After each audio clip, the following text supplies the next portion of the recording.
În ochii tăi am văzut o viață în doi. Poate că ei mi-au arătat cum să iubesc când am uitat. Ochii tăi ne-au găsit pe amândoi. Rătăcim pe același drum de atâta timp. Mi-au lipsit ochii tăi.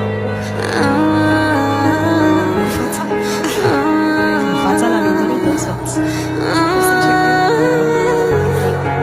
Deci, puiul meu, nu mă așteptam că eu să te găsesc aici când am greșit la această experiență, dar destinul nostru la noi doi să pornim astăzi pe un singur drum împreună pentru totdeauna, să pornim de mână și să pităm și poate că am și trăit așa, de azi devenim soț și soție.